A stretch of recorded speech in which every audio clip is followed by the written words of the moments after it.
বিরাজের আজকাল খুব সাহস বেড়েছে। যখন তখন বাড়িতে চলে আসে। কাজের চাপে আজকাল প্রায়ই বাইরে থাকে অভিক। ভীষণ একা লাগে তখন পৃথার।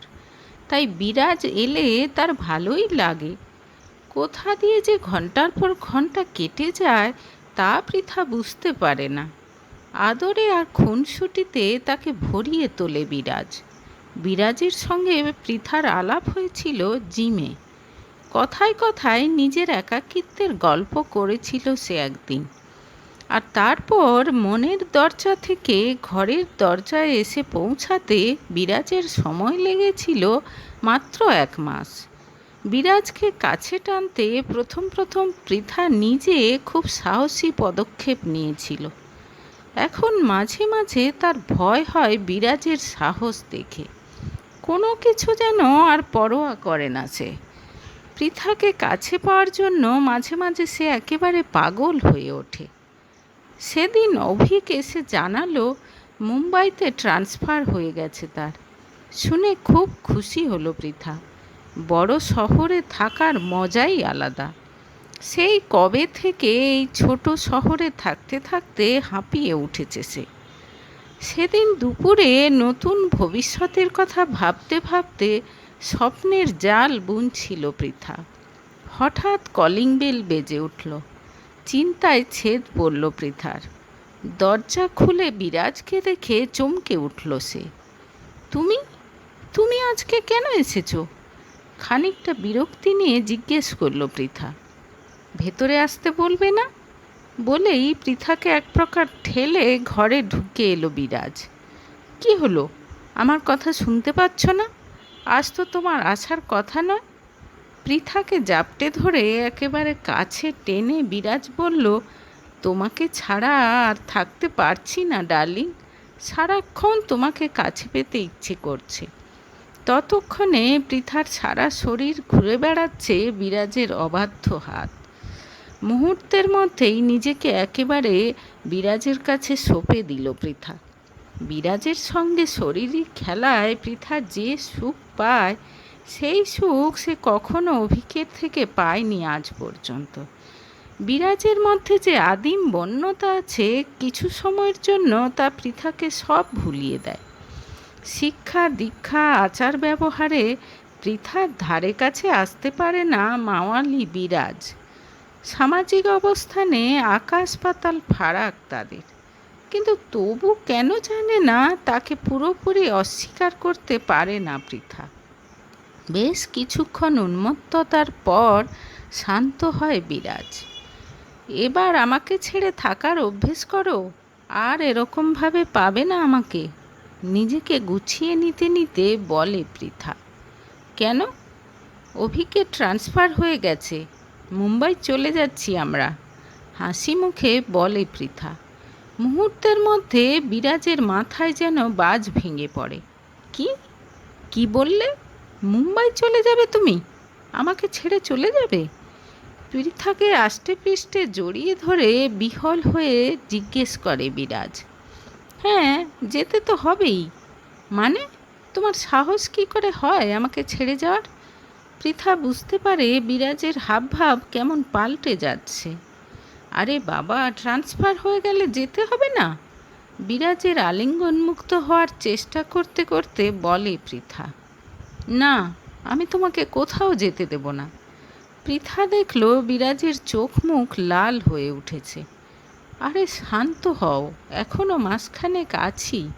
হাসতে হাসতে কথাগুলো বললেও ভেতরটা কেমন কেঁপে ওঠে পৃথার। বিরাজের এরকম চোখ মুখ সে কখনো দেখেনি। ফ্রিজ থেকে ঠান্ডা জল এনে বিরাজকে খেতে দেয় সে। চুপচাপ বসে কিছুক্ষণ সিগারেট টানে বিরাজ। তারপর বলে, যেমন করেই হোক তোমাকে এখানে থাকতে হবে। মানে, ইয়ার্কি নাকি? আমার হাজব্যান্ডের ট্রান্সফার হয়ে গেছে, কি করে এখানে থাকবো আমি? সেসব আমি জানি না, আমার তোমাকে চাই। হঠাৎ চিৎকার করে ওঠে বিরাজ। ভেতরে ভেতরে খুব ভয় পেয়ে যায় পৃথা। কোনো রকম বুঝিয়ে সুঝিয়ে ফেরত পাঠায় বিরাজকে। পরদিন থেকে অজানা একটা ভয় কুরে কুরে খেতে থাকে পৃথাকে।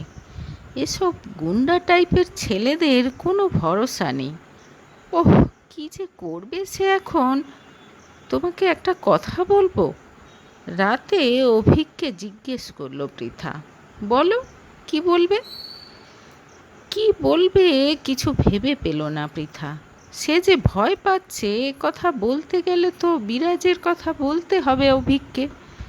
একজন পুলিশ অফিসার যদি জানতে পারে তারই নাকের ডগায় বসে তার স্ত্রী একটা গুন্ডা টাইপের লোকের সঙ্গে পরকীয়া করছে, তাহলে তার পিস্তলে একটা গুলিও আর আস্ত থাকবে না। কি হলো বলো? ওখানে গিয়েও কি আমাকে এরকম একাকিত্বে ভুগতে হবে? স্বামীর গলা জড়িয়ে ধরে বলল পৃথা। সঙ্গে সঙ্গে স্ত্রীকে জড়িয়ে ধরল অভিক। তার দু চোখে অপরাধ বোধ। সরি পৃথা, আমাকে তুমি ক্ষমা করে দাও। কি করব বলো? চাইলেও কিছুতেই আমি একটু তাড়াতাড়ি আসতে পারি না। তুমি তো জানো বিশ্বাসের ট্রান্সফারের পর আমার ঘাড়ে কত দায়িত্ব এসে পড়েছে। সত্যি বলছি, কাজের মধ্যেও সারাক্ষণ আমার তোমার কথা মনে পড়ে। আশা করছি নতুন জায়গায় গিয়ে এত চাপ থাকবে না আমার ওপর। দেখো, আর তোমাকে কোনো অভিযোগের সুযোগ দেব না আমি। নরম গলায় বলে অভিক। পৃথাকে সে ভীষণ ভালোবাসে, কিন্তু কি করবে, তার কাজটাই এমন। পরদিন অভিক অফিস বেরিয়ে যেতেই বিরাজকে ফোন করে পৃথা। দেখো বিরাজ, আর তুমি আমার বাড়িতে আসবে না। কেন? না, আর নয়, অনেক হয়েছে। একবারও ভেবে দেখেছ আমার স্বামী জানতে পারলে কি হবে? আমি ভাবতে চাই না। তবে আমার একটা কথা তুমি শুনে রাখো, যেমন করেই হোক এই ট্রান্সফারটা তোমাকে আটকাতে হবে, মনে থাকে যেন। ধমকের সুরে কথাগুলো বলে ফোন রেখে দেয় বিরাজ। এবার পৃথার বেশ বিরক্ত লাগে। কি ভাবে নিজেকে ছেলেটা? পৃথা তার হাতের পুতুল, যা বলবে তাই করবে। ওর সাহস কি করে হয় পৃথাকে এরকম আদেশ দেওয়ার? কোথায় পৃথা আর কোথায় মস্তান বিরাজ? নিজের কাজে মন দেয় পৃথা। এইসব ছেলেকে একেবারে পাত্তা দেওয়া উচিত নয়। নিজেকে একেবারে কি না কি ভেবে বসেছে। দুপুরে খেয়ে উঠে সবে গাটা একটু গড়িয়েছে পৃথা, এমন সময় কলিং বেল বেজে উঠল। দরজা খুলে সে দেখল বিরাজ দাঁড়িয়ে। আবার এসেছো তুমি? খুব বিরক্ত হয়ে বলে পৃথা। অনেক কথা আছে তোমার সঙ্গে, প্লিজ ভেতরে আসতে দাও, বলে পৃথাকে ঠেলে ভেতরে ঢুকে গেল বিরাজ। না বিরাজ, আর নয়, তোমাকে তো আমি আর আসতে না বললাম। যাও, এখনই চলে যাও। এসেছি যখন এমনি এমনি তো আর ফিরে যাব না ডার্লিং। খুব বিচ্ছিরি একটা হাসি দিয়ে বলল বিরাজ। প্লিজ বিরাজ, আজ নয়। কেন শুনি, হঠাৎ খুব সতী সাবিত্রী সাজার শখ হয়েছে বুঝি? পৃথার হাত উল্টো করে মুড়ে ধরে তেতো হাসি হেসে বলল বিরাজ। যন্ত্রণায় কোকিয়ে উঠল পৃথা। এমন সময় কলিং বেল বেজে উঠল। চমকে উঠল বিরাজ এবং পৃথা দুজনেই। হাত ছাড়িয়ে বাইরে ছুটে গেল পৃথা। আইহোল দিয়ে দেখল বাইরে অভিক দাঁড়িয়ে। অভিক এমন সময়? হাত পা কাঁপতে শুরু করে দিল পৃথার। প্লিজ বিরাজ, চটপট লুকিয়ে পড়ো, আমার হাজব্যান্ড এসেছে। ভালোই তো, আজ একটা এসপার ওসপার হয়ে যাক। প্লিজ বিরাজ, তোমার পায়ে পড়ি, কোথাও একটা লুকিয়ে পড়ো। অভিক হয়তো কিছুক্ষণের মধ্যেই আবার বেরিয়ে যাবে। বাইরে অভিক অস্থিরভাবে বেল বাজিয়েই যাচ্ছে দেখে ছুটে গিয়ে দরজা খুলল পৃথা। কি ব্যাপার, কখন থেকে বেল বাজিয়ে যাচ্ছি? ওই একটু চোখ লেগে গেছিল। তুমি হঠাৎ? দুপুরে আজ তেমন কাজ ছিল না, তাই ভাবলাম তোমাকে সারপ্রাইজ দিই। জুতো খুলে ঘরে ঢুকতে ঢুকতে বলল অভিক। কাল তুমি বলার পর বারবার এটাই মনে হচ্ছে তোমার প্রতি আমি অনেক অন্যায় করেছি। তুমি সত্যি সারাদিন কিভাবে একা একা থাকো? পৃথাকে আলিঙ্গন করে বলল অভিক। তারপর হঠাৎ পিস্তল বার করে পৃথার গলায় ঠেকিয়ে বলল, ঘরে কে এসেছে? কেউ না তো। ভয়ে থরথর করে কাঁপতে কাঁপতে বলল পৃথা, আমি একজন পুলিশ অফিসার। আমার চোখকে ফাঁকি দেওয়ার চেষ্টা করো না পৃথা। র্যাকের তলায় ঢুকিয়ে দিলেও আমি তার জুতো দেখতে পেয়েছি। তাছাড়া ঘরের মধ্যে সিগারেটের গন্ধ। ভালোই ভালোই তাকে বেরোতে বলবে নাকি আমি গুলি চালাবো? অভিকের কথা শেষ হতে না হতেই আচমকা পেছন থেকে তার মাথায় ভারী কিছুর আঘাত এসে পড়ল। মুহূর্তের মধ্যেই মাটিতে লুটিয়ে পড়ল অভিকের নিথর দেহ। গলগল করে রক্ত বেরিয়ে এলো তার মাথা থেকে।